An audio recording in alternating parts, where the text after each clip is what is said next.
إن الحمد لله نحمده ونستعينه ونستغفره ونؤمن به ونتوكل عليه ونعوذ بالله من شرور أنفسنا ومن سيئات أعمالنا من يهده الله فلا مضل له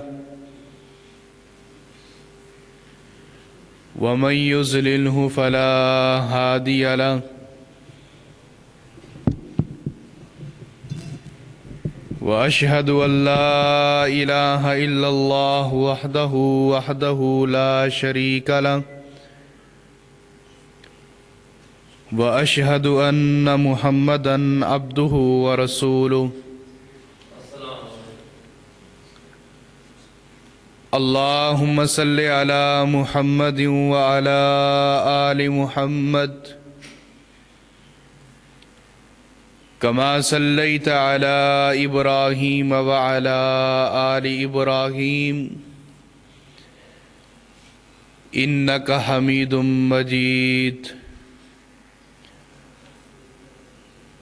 اللهم بارك على محمد وعلى آل محمد كما باركت على إبراهيم وعلى آل إبراهيم إنك حميد مجيد من يطع الله ورسوله فقد رشد واهتدى ومن يعص الله ورسوله فقد ضل وغوى أما بعد فإن خير الحديث كتاب الله وخير الهدي هدي محمد صلى الله عليه وآله وسلم وشر الأمور محدثاتها وكل محدثة بدعة وكل بدعة ضلالة وكل ضلالة في النار قد قال الله تبارك وتعالى في القرآن المجيد والفرقان الحميد أعوذ بالله من الشيطان الرجيم بسم الله الرحمن الرحيم فليحذر الذين يخالفون عن أمره أن تصيبهم فتنة أو يصيبهم عذاب أليم وقال النبي صلى الله عليه وآله وسلم كل أمتي يدخلون الجنة إلا من أبى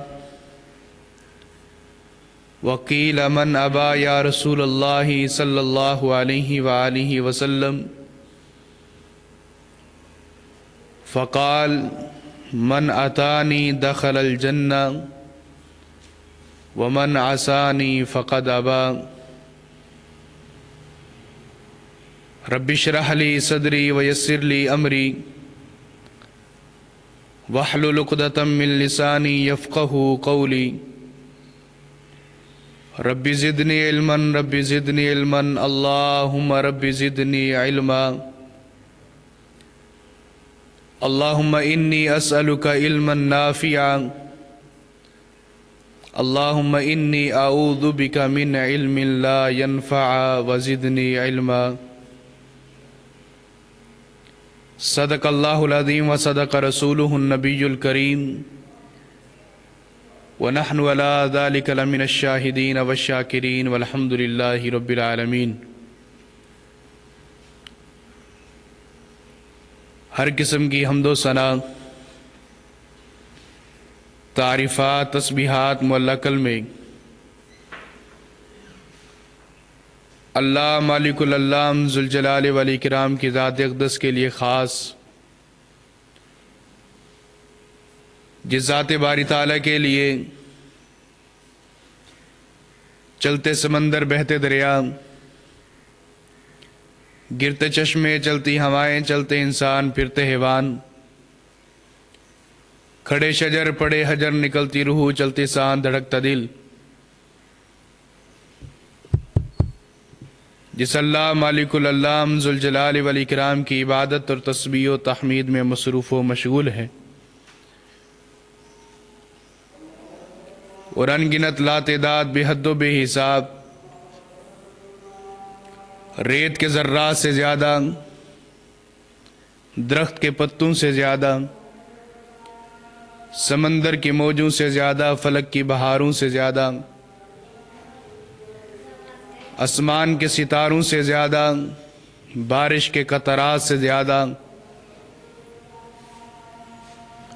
گلستان کے پھولوں سے زیادہ، پھولوں کی مہک سے زیادہ، خلقت کی سانسوں سے زیادہ، دلوں کی دھڑکنوں سے زیادہ، درود و سلام ہو اس آقا نامدار، پیکر و حسن و جمال، جو آمنہ کے لال، عبداللہ کے لخت جگر، مکہ کے در یتیم، ساقی کوثر، شافی محشر، جن کا نام نامی اسم گرامی جناب محمد الرسول اللہ صلی اللہ علیہ وآلہ وسلم، زندہ اور تابندہ دل رکھنے والے نوجوان ساتھیوں، معاشرے کی بگاڑ کو ختم کر کے اصلاح معاشرہ چاہنے والے معاشرہ کے چوکیدار بزرگوں، اور نہایت ہی قابل صد، قابل احترام معززات، مستورات، حیا کی چادر میں ملبوس روحانی اسلامی ماؤں اور بہنوں، اللہ رب العالمین کا بہت بڑا احسان اور فضل عظیم ہے کہ اللہ مالک العلام نے ہم سب مسلمانوں کو رسول کریم صلی اللہ علیہ وآلہ وسلم کا امتی بنایا ہے۔ توجہ میری طرف کریں، میری آواز آپ تک پہنچ رہی ہے۔ اللہ رب العالمین کا اس احسان اور اس فضل کی خاطر اگر ایک انسان اور مسلمان پوری زندگی اپنی بلوغت کے پہلے دن سے لے کر موت کی آخری سسکیوں تک اگر پوری زندگی اللہ رب العالمین کی عبادت کے اندر گزار دے تو تب بھی اس احسان کا حق ادا نہیں ہوتا۔ دنیا کائنات کا اصول، ضابطہ، قانون، روایت، رسم، رواج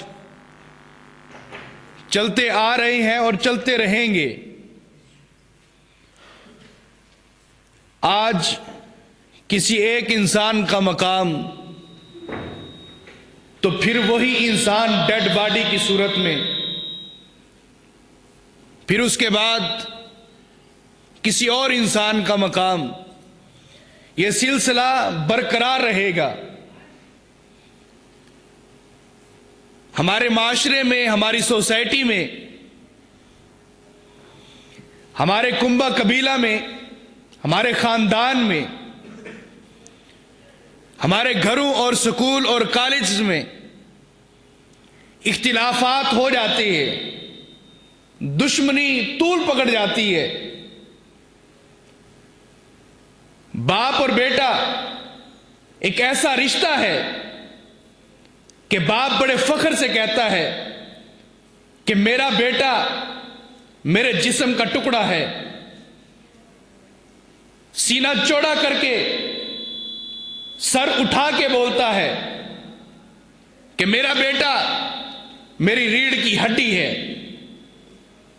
لیکن یہی رشتہ اس کے اندر ایک وقت ایسا آتا ہے کہ بیٹا باپ کا گریبان پکڑنے پر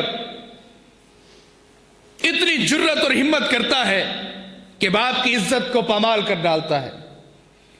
باپ اور بیٹے کا اختلاف ہو جائے، آپس میں مخالفت اور دشمنی ہو جائے، عقل بھی تسلیم کرتی ہے، مزاج بھی مانتا ہے، دل کی گہرائیوں میں یہ بات پہنچتی بھی ہے. ماں اور بیٹی کا رشتہ، ماں کے قدموں کے نیچے اللہ رب العالمین نے جنت رکھی ہے، بیٹی جہنم کے سامنے ڈھال ہے.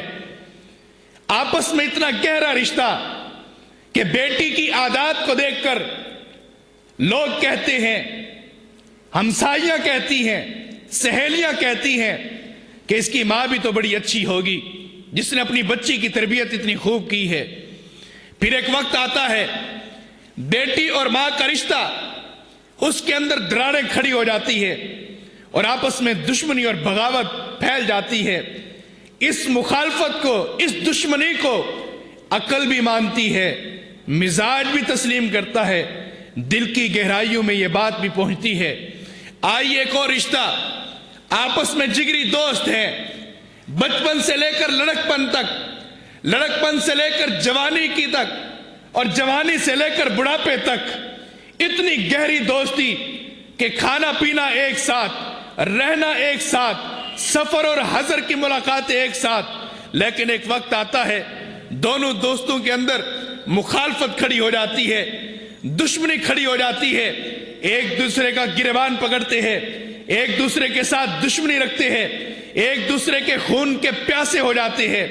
اس دشمنی کو، اس مخالفت کو، اس بغاوت کو عقل بھی مانتی ہے، مزاج بھی تسلیم کرتا ہے اور دل کی گہرائیوں میں یہ بات پہنچتی ہے. ایک اور رشتہ استاد اور شاگرد کا ہے. شاگرد ایک مقام رکھتا ہے، استاد کا بھی ایک مقام ہے، لیکن ایک وقت آتا ہے ان دونوں کے درمیان دشمنی پھیل جاتی ہے. عقل بھی مانتی ہے، مزاج بھی تسلیم کرتا ہے، دل کی گہرائیوں میں بھی یہ بات پہنچتی ہے. لیکن میرے بھائیوں حضرات، یہ بات تو بتائیے کہ ہو امتی اور اپنے رسول سے مخالفت کرے، نہ عقل تسلیم کرتی ہے، نہ مزاج تک یہ بات پہنچتی ہے، نہ دل کی گہرائیاں اس بات کو تسلیم کرتی ہے. امتی ہو کر اللہ کے نبی سے مخالفت کرے، نبی علیہ السلام سے امتی ہو کر مخالفت کرے. کہاں کا اصول ہے یہ؟ کہاں کا ضابطہ ہے؟ کہاں کا قانون ہے؟ وقت کے جس دور میں بھی جس بندے نے، جس امتی نے اپنے وقت کے نبی کی مخالفت کی ہے، رب العالمین نے عبرت کا نشان بنا دیا ہے. رب العالمین کے سامنے وہ بندہ کوئی مقام نہیں رکھتا جو اپنے رسول سے، اپنے نبی سے، اپنے پیغمبر سے مخالفت رکھتا ہو. یہ رشتہ کتنا عظیم رشتہ ہے. امی عائشہ رضی اللہ تعالی عنہ فرماتی ہے، سلسلۃ الصحیحہ میں امام البانی رحمہ اللہ اس حدیث کو درج فرماتے ہیں. امی عائشہ رضی اللہ تعالی عنہ فرماتی ہیں کہ میں ایک دن آقا علیہ السلام کے سامنے آئی. آپ علیہ السلام خوشی کے مزاج میں بیٹھے ہوئے. میں نے آ کر عرض کی، یا رسول اللہ صلی اللہ علیہ وآلہ وسلم، آپ کبھی ابو بکر اور عمر کے لیے دعائیں کرتے ہیں، کبھی عثمان و علی کے لیے دعائیں کرتے ہیں، کبھی بدر والے، کبھی احد والے، کبھی خندق والے، کبھی احزاب والے. یا رسول اللہ ان کے لیے تو دعائیں ہو جاتی ہیں، کبھی میرا نام لے کر بھی میرے لیے دعا کریں گے؟ کبھی میرا نام لے کر بھی میرے لیے دعا کریں گے؟ امی عائشہ رضی اللہ تعالیٰ عنہ نے یہ عرض کی. نبی علیہ السلام نے ہاتھ اٹھا لی. آپ علیہ السلام نے ہاتھ اٹھائے، کیا فرمایا؟ اللہم اغفر لی عائشہ ما اسرت وما اعلنت وما بطنت وما ظہرت. اے اللہ میری عائشہ کے گناہوں کو معاف کر دے. اللہ میری عائشہ سے جو خطائیں، غلطیاں، کمی کوتاہیاں ہوئی، یا اللہ وہ معاف کر دے. جو ظاہری طور پر، جو باطنی طور پر، جو سامنے، جو چھپ کر، یا اللہ جو گناہ ہوئے اس سے یا اللہ معاف کر دے. امی عائشہ رضی اللہ تعالیٰ عنہ فرماتی ہیں جب آقا علیہ السلام نے یہ دعا کی تو میں خوشی کے مارے آپ علیہ السلام کی گود مبارک میں گر جاتی ہوں. اتنی خوش ہوئی میں اس دعا سے کہ کہ اللہ کے نبی نے میرا نام لے کر اللہ سے بخشش کی دعائیں کی ہیں، اور یقیناً اللہ کے نبی کی دعا رد نہیں ہوگی اور اللہ رب العالمین قبول کرے گا۔ ہر نبی کی دعا اللہ رب العالمین قبول کرتا ہے، اور اپنے لاڈلے نبی کی دعا اللہ رد نہیں کر سکتا۔ میں گود میں گر گئی اور میں نے اٹھ کر یا رسول اللہ صلی اللہ علیہ وآلہ وسلم، میں واحد خاتون ہوں، خوش نصیب ہوں جس کے لیے آپ نے آج نام لے کر اور گناہوں کی گنتیاں کر کے یا رسول اللہ میرے لیے دعا کی ہے، مجھ سے بڑھ کر خوش نصیب کون ہو سکتا ہے؟ نبی علیہ السلام فرماتے ہیں عائشہ تو نے آج مجھ سے درخواست کی ہے، دعا کی، اور میں نے تیرے حق میں دعا کر دی۔ رب کعبہ کی قسم ہے، فوالذی نفسی بیدی، جس رب کے ہاتھ میں مجھ محمد الرسول اللہ کی جان ہے، قبضہ قدرت میں میری زندگی اور موت و حیات ہے، اس اللہ رب العالمین کی قسم اٹھا کر کہتا ہوں عائشہ میری زندگی کی کوئی نماز ایسی نہیں ہے جس کے تشہد کے اندر میں اپنی امت کی مغفرت کی دعائیں نہ کرتا ہوں۔ حضرات یہ اتنا عظیم رشتہ جو پیغمبر اپنی بیوی کے لیے اگر وہ سوال کرے تو تب دعا کرے، اور ہم نے تو کبھی اپنے نبی سے کہا ہی نہیں، ہم نے تو اپنی نبی سے کبھی التجا کی ہی نہیں کہ یا رسول اللہ ہمارے لیے دعا کر دیجئے، لیکن اللہ کے نبی نے قیامت تک آنے والے جتنے بھی انسان ہیں، جتنے مسلمان ہیں، سب کے لیے دعائیں کر ڈالی۔ آقا علیہ السلام کی کوئی نماز ایسی نہیں جس نماز کے اندر اپنی امت کی مغفرت کی دعائیں نہ کی ہو۔ اب بھی بتائیے کہ کیا اس نبی سے مخالفت اور دشمنی اچھی لگتی ہے؟ عقل مانتی ہے؟ مزاج اس بات کو تسلیم نہیں کرتا۔ ایک اور رشتہ، آقا علیہ السلام اگر پتھر کھائیں تو کوئی وراثت کا مسئلہ تھا، کوئی جائیداد کا مسئلہ تھا؟ نبی علیہ السلام نے پتھر کس کے لیے کھائے؟ یا میرے لیے یا آپ کے لیے؟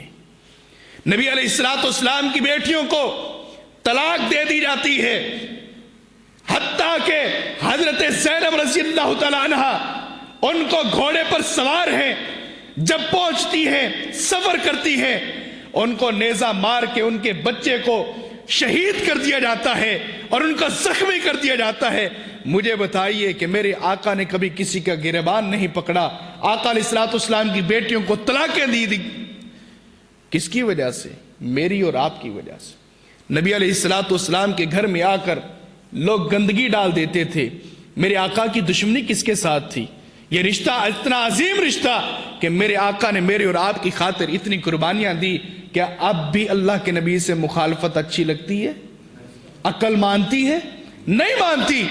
جس بندے نے اللہ کے نبی سے مخالفت کی ہے، جس نے دشمنی رکھی ہے، اللہ رب العالمین نے دنیا کے اندر بھی اسے عذاب اور فتنے میں مبتلا کیا ہے، اور قیامت کے دن بھی اللہ رب العالمین جہنم کی آگ کے اندر اسے ڈال دے گا۔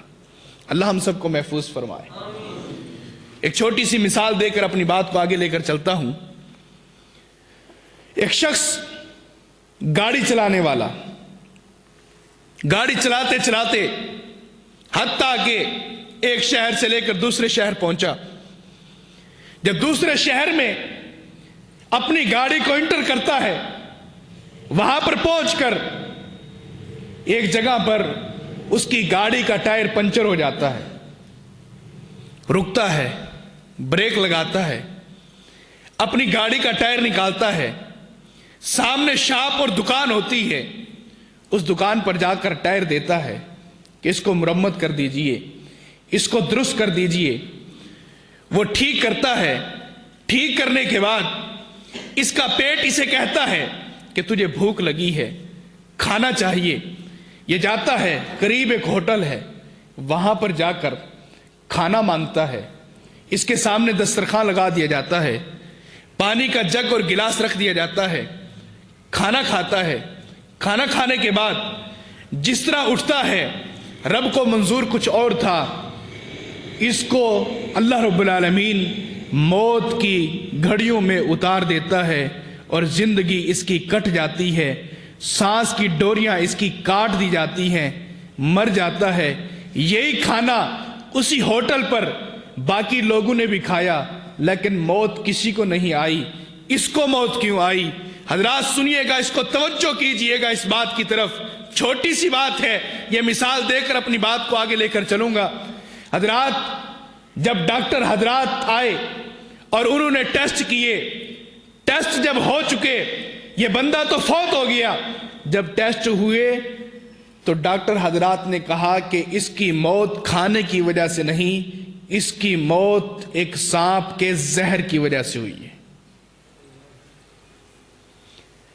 تھوڑی سی تحقیق کے میدان کے اندر لوگ اترے کہ اس کا تعلق کسی سانپ کے ساتھ بنا نہیں، اس نے کسی سانپ کو مارا نہیں، بلکہ یہ تو کھانا کھانے آیا تھا، اس کا ٹائر پنچر ہو چکا تھا، گاڑی روک کے یہ دکان پر پہنچا، لیکن اس بندے کو سانپ کے زہر نے کس طرح قتل کر دیا، سانپ کے زہر نے اسے کس طرح موت کی گھڑیوں میں اتار دیا، گہرائیوں میں اتار دیا۔ جب آگے تحقیق کی گئی تو سامنے والا جو ٹائر پنچر لگانے والا تھا اس نے کہا کہ اس کے ٹائر کے اندر سانپ کے کچھ اثرات موجود تھے، اس کی گاڑی کے نیچے ایک سانپ آ چکا تھا جو کچل کر مر گیا تھا، لیکن جب اس نے گاڑی کا وہ ٹائر اتارا تو اس کے ہاتھ میں وہ زہر چڑھ گیا، اور جب یہ کھانا کھانے بیٹھا تو اس نے ہاتھ نہیں دھوئے تھے، جس کی وجہ سے یہ موت کے اندر اتر چکا تھا۔ میرے آقا نے کیا فرمایا کہ جب کھانا کھاؤ تو کیا کرو؟ ہاتھ دھو لیا کرو، بسم اللہ پڑھ لیا کرو، اپنے سامنے سے کھایا کرو، اور اچھی اور بہترین طریقے سے اسے چبایا کرو۔ لیکن ایک چھوٹی سی مخالفت، ایک میرے نبی کا حکم اپنی زندگی سے اتارا، رب العالمین نے زندگی ہی ختم کر ڈالی۔ آج ہم کتنی مخالفت کرتے ہیں اللہ کے نبی کی، کبھی ہم نے ہاتھ نہیں دھوئے، لیکن پھر بھی اللہ رب العالمین ہمیں موقع دے رہا ہے۔ سدھر جائے انسان، سدھر جائے انسان، کنٹرول کر اپنی زندگی کو۔ آج ہم اپنی زندگی کے اندر نبی علیہ السلام کی ہر موڑ پر مخالفت کرتے ہیں۔ ذرا بتائیے، واش روم کے اندر جاتے ہوئے کبھی ہم دعا کو نوٹ کرتے ہیں کہ نہیں کرتے؟ سبق پڑھتے ہوئے، قرآن مجید پڑھتے ہوئے کیا وضو کا اہتمام کرتے ہیں کہ نہیں کرتے؟ نماز پڑھتے ہوئے کیا رب العالمین کے سامنے صحیح معنوں میں جھکنے کی کوشش کرتے ہیں کہ نہیں کرتے؟ کتنے مقام ایسے ہیں جس کے اوپر ہم اللہ کے نبی کی مخالفت کر رہے ہیں، لیکن ذرا برابر بھی ہماری ذات پر اثر نہیں ہوتا۔ لیکن جب مصیبتیں آتی ہیں، جب فتنے ٹوٹ پڑتے ہیں، تو ہم کہتے ہیں کہ فلانے نے تعویذ کرا دیے، فلانے نے جادو کر دیا، عصیب کی بیماری میں مبتلا ہو گیا۔ کسی کا جادو اثر نہیں کرتا۔ جب انسان خود شیطان بن جاتا ہے تو انسان کے اوپر کسی اور شیطان کا حملہ نہیں ہوتا، اور شیطان اس وقت بنتا ہے انسان جب اللہ کے نبی کی مخالفت کرتا ہے، نبی علیہ السلام کی مخالفت کرتا ہے تو انسان نہیں رہتا، حیوان بن جاتا ہے۔ رسول کریم صلی اللہ علیہ وآلہ وسلم کا فرمان ہے، میرے آقا نے فرمایا، صحیح بخاری کی حدیث ہے، کل امتی یدخلون الجنہ الا من ابا، میری ساری کی ساری امت جنت میں داخل ہوگی الا من ابا، لیکن جس بندے نے انکار کر دیا۔ صحابہ کرام چونک اٹھے، صحابہ کرام کے رونگٹے کھڑے ہو گئے، یا رسول اللہ صلی اللہ علیہ وسلم، جس جنت کی خاطر ہم اتنی تگ و دو اور کوشش کرتے ہیں، اس جنت میں جانے سے کون انکار کرتا ہے؟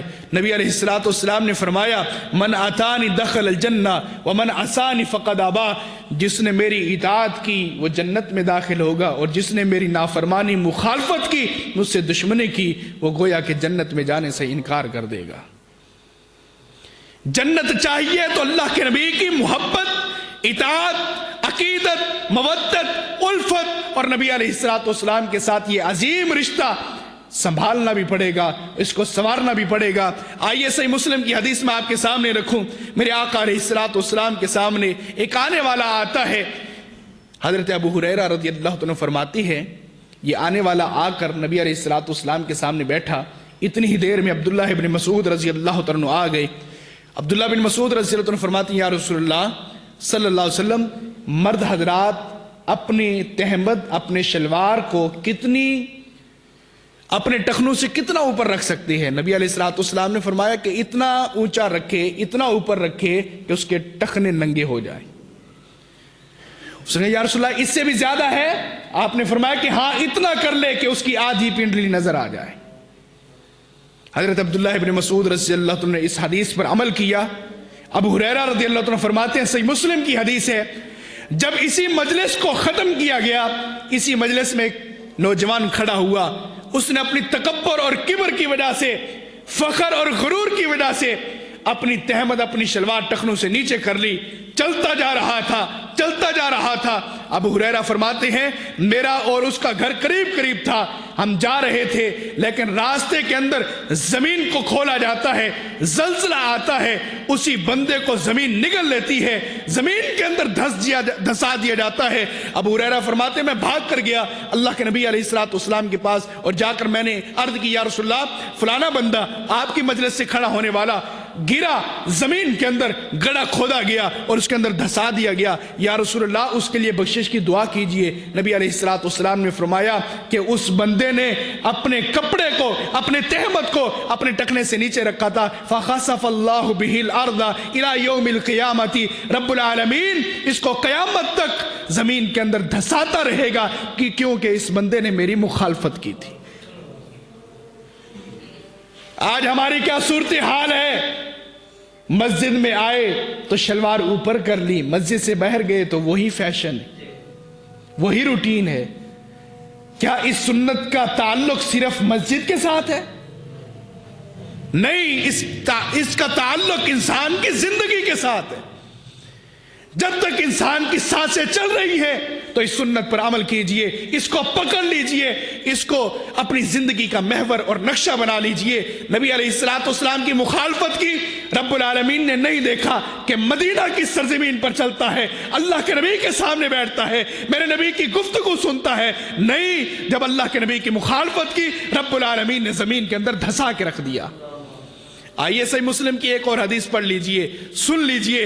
میرے آقا علیہ السلام ایک سفر کے اندر موجود ہے، نبی علیہ السلام نے صحابہ اکرام کو حکم دیا، میرے صحابہ اپنے خیمے لگا دو، اپنے گھوڑوں کو باندھ دو، اور اپنے خیمے کا پردہ گرا دو، اور جن جن کے گھر موجود ہیں وہ اپنے گھروں میں چلے جائیں، دروازے بند کر دیں، کھڑکیاں بند کر دیں، خبردار خبردار خبردار کوئی بھی رات کے اندھیرے میں اپنی کھڑکی اور دروازے نہ کھولے۔ سب صحابہ کرام عشاء کی نماز پڑھنے کے بعد گھروں کو چلے جاتے ہیں، گھر جا کر جب آرام کرتے ہیں، اسی سفر کے اندر ایک منافق بھی شامل تھا۔ اس بندے نے رات کو جب کھڑا ہوا، کافی وقت گزر گیا، تو اس بندے کے ذہن میں آیا کہ نبی علیہ السلام نے اسی طرح کہہ دیا کہ رات کو کھڑکی اور دروازے نہ کھولنا، رات کو کھڑکی اور دروازے نہیں کھولنے، آندھی اور طوفان آئے گا، لیکن نہ آندھی آئی نہ طوفان آیا، اسی طرح گرمی کے اندر ہمیں مارنے کی کوشش کی جا رہی ہے۔ فوراً کھڑا ہوا، دروازہ کھولا، باہر نکلا، کوئی آندھی طوفان نہیں، جس طرح باہر نکلتا ہے تھوڑی دیر ٹھہرتا ہے، رب العالمین کی طرف سے طوفان آتا ہے، اسے اڑا کے لے جاتا ہے، کہیں پر اس کے بازو ٹوٹ کر گرتے ہیں، کہیں پر اس کا جسم ٹوٹ کے گرتا ہے، کہیں پر اس کی ٹانگیں ٹوٹ کر گرتی ہیں۔ فجر کی نماز کے اندر آقا علیہ السلام تشریف لاتے ہیں، نماز پڑھاتے ہیں، میرے آقا نے پوچھا فلانا آ گیا، فلاں آ گیا، فلاں آ گیا، سارے آ گئے یا رسول اللہ۔ آپ نے فرمایا کہ ایک نوجوان مجھے نظر نہیں آ رہا، عمر جاؤ اس کا پتہ کرو۔ جاتے ہیں ان کے گھر میں، لیکن گھر میں موجود نہیں ہوتا۔ پھر آپ علیہ السلام نے فرمایا کہ جاؤ پہاڑوں پر دیکھو، کہیں پہاڑوں پر نہ رہ گیا ہو۔ جاتے ہیں پہاڑوں پر، دیکھتے ہیں کہیں پر اس کا سر تھا، کہیں پر اس کا دھڑ تھا، کہیں پر اس کی ٹانگیں تھیں، کہیں پر اس کا بازو تھا۔ آقا علیہ السلام کے پاس پہنچی، یا رسول اللہ وہ تو رات آندھی جو طوفان آئی تھی اسی کے اندر اللہ رب العالمین نے اس کو تباہ و برباد کر ڈالا ہے۔ میرے آقا علیہ السلام نے فرمایا صحابہ غور و فکر کرو، اس بندے نے میری مخالفت کی تھی، رب العالمین نے اس کے جسم کے ٹکڑے کر کے رکھ دیے۔ حضرات، نبی علیہ السلام کی ایک مخالفت، حالانکہ اس کا تعلق عبادت کے ساتھ نہیں تھا، میرے نبی نے جو عبادت کا کہا ہو اس نے مخالفت کی ہو، نہیں، بلکہ اس کا تعلق سونے کے ساتھ تھا، لیکن سونے کے اندر بھی اگر نبی علیہ السلام کی مخالفت کی ہے، رب العالمین نے جسم کے ٹکڑے کر کے رکھ دیے۔ آج ہم کتنی مخالفتیں کر رہے۔ امام ابن تیمیہ رحمہ اللہ کے پاس ایک مہمان آتا ہے، مہمان آ کر بیٹھ جاتا ہے، امام ابن تیمیہ رحمہ کے گھر میں اس وقت کدو کا سالن بنا ہوا تھا. آپ رحمہ اللہ کدو کا سالن لے کر آتے ہیں, اس کے سامنے رکھتے ہیں. وہ کیا کہتا ہے مسافر, یہ کدو لے جائیے, مجھے تو کدو سے نفرت ہے, میں کدو نہیں کھاتا, کدو لے جائیے. امام ابن تیمیہ رحمہ اللہ فرماتے ہیں بیٹھو. امام ابن تیمیہ رحمہ اللہ گھر سے تلوار لے کر آئے اور آ کر کہتے ہیں, اے نوجوان, میں تجھے نہیں جانتا کہ تو کہاں سے آیا ہے, لیکن خبردار میں تجھے کہتا ہوں کلمہ پڑھ لے ورنہ میں تیری گردن اڑا کے رکھ دوں گا. وہ شخص کہتا ہے کہ کیوں کلمہ پڑھوں, میں کوئی کافر تھوڑی ہوں, میں کوئی مرتد تھوڑی ہوں جس کی وجہ سے میں تجدید ایمان کروں. امام ابن تیمیہ رحمہ اللہ فرماتے ہیں, تجھ بدبخت کو پتہ نہیں میرے آقا کو کدو کا سالن بڑا پسند تھا, تو نبی علیہ السلام کی مخالفت کرتا ہے. تیرا جسم میرے نبی علیہ السلام سے حقیر ہے, آکر ہے. آقا علیہ السلام کے جسم سے خوشبوئیں آئے, تیرے منہ سے بدبوئیں آئے. میرے آقا علیہ السلام کدو کے گوشت کے ساتھ کدو کو پسند کرتے تھے, تو ناپسند کرتا ہے. اگر تو کلمہ پڑھتا ہے ٹھیک, ورنہ میں تیری گردن اڑا کے رکھ دوں گا. حضرات, نبی علیہ السلام کی جس میدان کے اندر اگر جس بندے نے مخالفت کی ہے, صحابہ کرام کا خون جوش مارتا ہوا نظر آیا ہے. صحابہ کرام نے نہیں دیکھا کہ سامنے ہمارا بیٹا ہے, ہمارا بھائی ہے, ہمارا ماموں ہے, ہماری بیوی ہے, خامند ہے. نہیں, بلکہ صحابہ کرام نے یہ دیکھا ہے کہ یہ مخالفت کس کی کرتا ہے, اطاعت کس کی کرتا ہے. جس نے نبی کی مانی ہے وہ صحابہ کرام کے ماتھے کا جھومر بن گیا ہے, اور جس نے نبی کی مخالفت کی ہے صحابہ کرام اس کو کچھ نہیں مانتے تھے, کوئی رشتہ نہیں رکھتے تھے, بلکہ ان کے بولنا چولنا سب کچھ ختم کر دیا کرتے تھے. یہ ہے صحابہ کرام کی کیفیت. آج ہم ایک بات بڑے تسلی کے ساتھ کرتے ہیں, ہم سب اس بات کے اندر شامل ہیں. بات کیا ہے؟ ہم کہتے ہیں کہ کاش کہ آقا علیہ السلام ہمارے گھر میں تشریف لے آئے, کاش کہ آقا علیہ السلام ہمارے گھر میں تشریف لے آئے. یہ جذبہ, یہ جنون ہر مسلمان کے دل کے اندر ہے, لیکن آقا علیہ السلام اب دنیا میں نہیں ہے اور کسی کے گھر آ بھی نہیں سکتے. نبی علیہ السلام کے بارے میں یہ تصور, یہ خیال رکھا جاتا ہے کہ ہمارے گھر میں تشریف لے آئیں. تھوڑا سا 2 منٹ کے لیے سوچئے, مان لیتا ہوں آپ کی بات کو کہ آقا علیہ السلام ہمارے گھر میں تشریف لے آئیں, آقا علیہ السلام آ جائیں. مسلمانوں ذرا یہ بتاؤ, اپنے گھر کی کون کون سی چیزیں اپنے اللہ کے نبی سے چھپاؤ گے؟ نبی علیہ السلام آ گئے کہ اللہ کے نبی میرے اور تیرے گھر میں ٹی وی دیکھنے آئیں گے؟ ٹی وی کی لعنت اور میرے اور تیرے گھر میں موجود ہے. میرے آقا علیہ السلام گھر میں تشریف لائے اور دیکھیں کہ بیٹی انڈیا کے گندے لباس پہنے ہوئے. میری تیری بیٹی کو دیکھنے کے لیے اللہ کے نبی آئے. میرے آقا علیہ السلام آ جائیں اور گھر کے اندر کیبل چل رہی ہو, میرے آقا علیہ السلام یہی کچھ دیکھنے آئیں گے؟ میرے نبی علیہ السلام آ جائیں اور میں اپنے موبائلوں پر کوڈ لگاتا پھروں, اللہ کے نبی میرے موبائل کو نہ دیکھنا, اس کے اندر گندگیاں موجود ہیں. کون سی چیز اللہ کے نبی سے چھپاؤ گے؟ اللہ کے نبی میرے چہرے کی طرف نہ دیکھیے. آپ کے چہرے پر داڑھی ہے, میں نے تو داڑھی ہی نہیں رکھی. اللہ کے نبی علیہ السلام کو یہ چہرہ دکھائیں گے؟ اللہ کے نبی یہ چہرہ دیکھنے کے لیے آئیں گے؟ آقا علیہ السلام آئے اور گندا لباس, انڈیا کا لباس جو عورت پہنے وہی مرد پہنے, کوئی فرق نظر نہ آئے کہ اللہ کے نبی یہ جسم دیکھنے آئے گے. میرے آقا علیہ السلام کے بارے میں دوسرا نظریہ رکھا جاتا ہے کہ میرے آقا میرے خواب میں آئے تھے, میں نے آقا کا دیدار کیا خواب کے اندر. حضرات دعویٰ نہیں, یہ بڑے فسوق کے ساتھ کہہ رہا ہوں, میری اور تیری آنکھ اس قابل نہیں ہے کہ میرے آقا علیہ السلام اس آنکھ کے اندر خواب کے اندر آئے. اس آنکھ کے اندر کون سی بے حیائی ہم نے نہیں دیکھی, کس غیر محرم کی طرف ہم نے آنکھیں نہیں اٹھائی, کون سی چوری کا کام کرتے ہوئے ہم نے کسی کو نہیں روکا, ڈاکہ زنی ہوئی, زنا کے اڈے ہوئے اور اللہ رب العالمین کی بغاوت کی گئی, رسول اللہ کی دشمنی کی گئی, لیکن اس آنکھ نے دیکھا, اس آنکھ کے اندر ذرا برابر خلال نہ آیا کہ اللہ کے نبی اس آنکھ میں خواب کی حالت میں آئیں گے. کون سے تصور اللہ کے نبی کے بارے میں رکھے ہوئے. ہمارا کردار کیسا ہے، ہماری زندگی کیسی ہے اور ہمارے خواب کیسے ہیں۔ نبی علیہ الصلوۃ والسلام ہماری مساجد میں آئے تو دیکھے امت ساری کی ساری ہوٹلوں اور بازاروں کی زینت بنی ہوئی، اور مسجد کے اندر امام صاحب کے علاوہ کوئی ملتا نہیں ہے کہ اللہ کے نبی ادھر آئے۔ نبی علیہ الصلوۃ والسلام کے بارے میں یہ تصور رکھے ہوئے۔ حضرات اپنی زندگی کے اندر نبی علیہ الصلوۃ والسلام کی اطاعت کو شامل حال کر لیجئے۔ آقا علیہ الصلوۃ والسلام کے ساتھ محبت وہ ہے کہ آقا علیہ الصلوۃ والسلام کی بات کو بھی مانا جائے، اور زندگی کے اندر نبی علیہ الصلوۃ والسلام کی باتوں کو اپنی آنکھوں کا سرما اور ماتھے کا جھومر بنا لیا جائے۔ یہی زندگی ہے اور یہی کامیاب زندگی ہے۔ اللہ رب العالمین قرآن مجید میں فرماتے ہیں، سورہ نور کی آیت نمبر 65 میں اللہ رب العالمین فرماتے ہیں فَلْيَحْذَرِ الَّذِينَ يُخَالِفُونَ عَنْ أَمْرِهِ ان تصیبہم فتنہ او یصیبہم عذاب علیم۔ ڈر جانا چاہیے ان لوگوں کو، کانپ جانا چاہیے ان لوگوں کو خوف کرنا چاہیے جو میرے رسول کی مخالفت کرتے ہیں۔ ان تصیبہم فتنہ، یہ کہ انہیں دنیا کے فتنے کے اندر مبتلا کر دیا جائے، او یصیبہم عذاب علیم، مرنے کے بعد رب العالمین دردناک عذاب سے دوچار کر دے۔ دو چار حدیثیں بیان کر کے ٹائم بھی پورا ہو چکا ہے۔ حضرت عمر رضی اللہ تعالیٰ عنہ اور حضرت عثمان رضی اللہ عنہ، ان دونوں کے دو غلام تھے، آپس میں تجارت کا کام کر رہے تھے۔ حضرت عمر رضی اللہ عنہ کا غلام اور حضرت عثمان رضی اللہ عنہ کا غلام آپس میں تجارت کر رہے۔ تجارت کرتے کرتے حضرت عمر رضی اللہ عنہ کے غلام نے کہا کہ یہ جو میں اناج آپ سے لے رہا ہوں، آج کل موسم نہیں ہے، میں اس کو ذخیرہ کر لیتا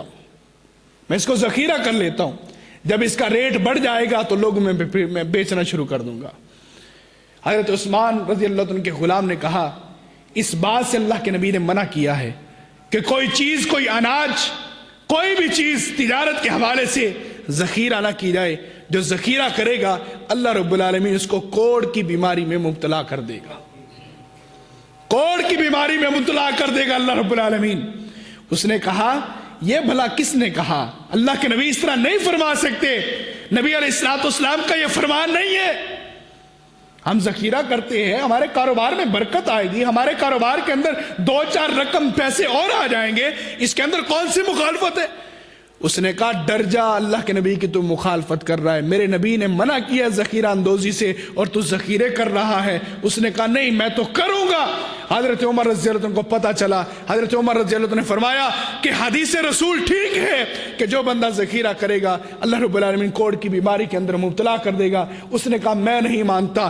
وقت نے دیکھا، آسمان نے دیکھا، زمین نے دیکھا کہ وہی بندہ کوڑ کی بیماری میں مبتلا ہو چکا۔ لوگ اس کو کھانا اس طرح پیش کرتے تھے کہ جس طرح کہ کوئی مرد کسی جانور کو پیش کرتا ہے۔ کوڑ کی بیماری میں مبتلا ہوا اور اس کے جسم کے اندر کیڑے پڑ جاتے ہیں۔ اس نے صرف اللہ کے نبی کی مخالفت کی، تجارت کے حوالے سے رب العالمین نے دنیا کے اندر فتنوں میں مبتلا کر دیا۔ حضرات کس کس مقام پر اللہ کے نبی سے مخالفت کر رہی ہے ہم؟ نبی علیہ الصلوۃ والسلام کی مخالفت کیا نماز میں تو ہم نہیں کر رہے؟ کیا دعا کے اندر ہم اللہ کے نبی کی مخالفت تو نہیں کر رہے؟ کیا نکاح کے موقع پر اللہ کے نبی کی مخالفت تو نہیں کر رہے؟ کیا کسی شادی بیاہ اور فوتگی کی شکل کے اندر کہیں اللہ کے نبی کی ہم مخالفت تو نہیں کر رہے؟ اگر کر رہے ہیں تو توبہ کیجئے، ہم سب توبہ کریں، معافی مانگے اللہ تعالیٰ سے، اللہ معاف کر دے جو غلطیاں کوتاہیاں ہو چکی ہے، اللہ آج کے بعد ایسا کام نہیں کریں گے۔ صحیح بخاری کی حدیث ہے، آقا علیہ الصلوۃ والسلام صحابہ کرام کے ساتھ ایک غزوہ میں شریک ہوئے۔ صحابہ کرام 17 دن تک لڑتے رہے، 17 دن تک لڑتے لڑتے صحابہ کرام جب چکنا چور ہو جاتے ہیں، نبی علیہ الصلوۃ والسلام فرماتے ہیں صحابہ نحن قافلون غدن، اب ہم نہیں لڑیں گے بلکہ کل ہم روانہ ہو جائیں گے۔ صحابہ کرام کھڑے ہوئے، یا رسول اللہ کیا ہم اس حالت میں واپس لوٹ جائیں کہ ہم نے دشمنوں کا بھی زیر نہیں کیا؟ نہیں، ہم لڑیں گے۔ نبی علیہ الصلوۃ والسلام نے فرمایا کہ ہم جائیں گے۔ صحابہ کہتے ہیں ہم لڑیں گے، حالانکہ یہ مخالفت نہیں تھی، یہ جذبہ جہاد تھا، لیکن اس کے باوجود میرے آقا نے فرمایا کہ چلیں گے، انہوں نے کہا کہ نہیں لڑیں گے۔ نبی علیہ السلام نے غصے میں کہہ دیا ٹھیک ہے لڑیں گے۔ اگلا دن آیا، 17 دن تک لڑتے رہے، کسی صحابی کو زخم نہیں آیا۔ 18ویں دن جب جا کر لڑتے ہیں، میدان کارداد میں جب پہنچتے ہیں تو جب واپس شام کو لوٹے اپنے خیموں کے اندر، صحابہ کرام کے جسم زخموں سے چھلنی ہو چکے تھے اور ایک دوسرے کو کہہ رہے تھے کہ اللہ کے نبی کی مخالفت کر کے اللہ رب العالمین نے دنیا کے اندر اس عذاب میں مبتلا کر دیا ہے۔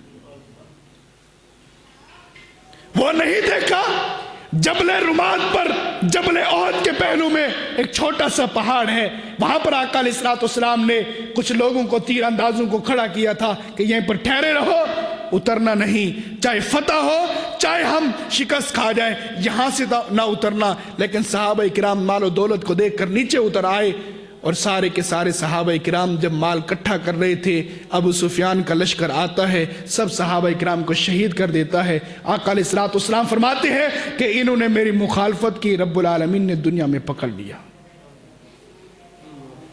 جو اللہ کے نبی کے پیچھے نمازیں پڑھے، جو مسجد نبوی میں دن اور رات، شب و روز، لیل و نہار گزارے، ان کو رب العالمین معاف نہیں کرتا۔ بتائیے کہ تو میں کس باغ کی مولی، کہاں کے رہنے والے ہم؟ ہمارے پاس عبادت کون سی ہے جس کے ذریعے رب العالمین ہمیں معاف کر ڈالے اور کہے کہ جا جنت میں داخل ہو جا؟ اپنی زندگی کو سنواریے، اپنی زندگی کو سمجھیے کہ نبی علیہ السلام کی اطاعت میں گزرے، آقا علیہ السلام کی فرما برداری میں گزرے۔ آقا علیہ السلام نے فرمایا کہ جس بندے نے میری سنت سے محبت کی، گویا کہ اس نے میرے جسم سے محبت کی، اور جس نے میرے جسم سے محبت کی، کانا معی فی الجنہ، وہ کل قیامت کے دن لوگ کسی کے ساتھ اٹھائے جائیں گے، اس کا حشر میرے ساتھ ہوگا اور جنت میں وہ میرا پڑوسی ہوگا۔ جنت میں اللہ کے نبی کا پڑوس چاہیے؟ کون کون چاہتا ہے جی؟ سب چاہتے ہیں، جنت بھی چاہیے اور جنت میں اللہ کے نبی کا پڑوس بھی چاہیے۔ میرے بھائی، میرے عزیز ساتھیوں، سنت سے محبت کرنے کے لیے صرف ایک، آج میں کوٹ مٹھن سے آپ کے پاس آیا ہوں، مہمان ہوں، زندگی کا کوئی بھروسہ نہیں ہے، سانس کی ڈوریاں کب کٹ جائیں۔ سنت سے محبت کرنے کے لیے اور آج تک جتنی مخالفت ہو چکی، چھوڑ دیجئے۔ کوئی ایک نوجوان ایسا آپ میں سے کھڑا ہو جو کہے آج کے بعد میں اللہ کے نبی کی اس سنت سے محبت کروں گا؟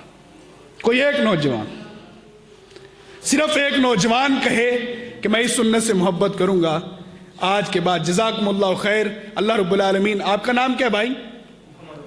محمد ابو بکر، کتنا پیارا نام ہے۔ اللہ رب العالمین اس بھائی کو صحت والی، ایمان والی زندگی عطا فرمائے۔ یہ بھائی داڑھی کا وعدہ کرتے ہیں، آج کے بعد داڑھی نہیں کٹائیں گے۔ کوئی اور ساتھی اگر ہو تو اللہ رب العالمین زندگی کے اندر برکت عطا فرمائے۔ ماشاءاللہ، جزاکم اللہ۔ چاچا جی نام کی ہے؟ اللہ وسائے، ماشاءاللہ۔ آپ کا نام کیا بھائی؟ آپ رکھیں گے داڑھی انشاءاللہ؟ انشاءاللہ یہ 3 ساتھی ہیں، چلو حق 4 یار، چوتھا بھی آ جائے۔ اللہ رب العالمین زندگی میں برکت عطا فرمائے۔ بڑی خوش نصیبی کی بات ہوگی، کوئی ایک ساتھی، صرف ایک ساتھی دعا کرتے ہیں، انشاءاللہ جمعہ ختم کرتے ہیں پھر۔ جی جزاکم اللہ۔ اللہ رب العالمین زندگی میں برکت عطا فرمائے۔ اللہ رب العالمین جب تک زندہ رکھے ہمیں دین اسلام پر زندہ رکھے، جب بھی دنیا فانی سے رخصت کرے اللہ رب العالمین دین ایمان پر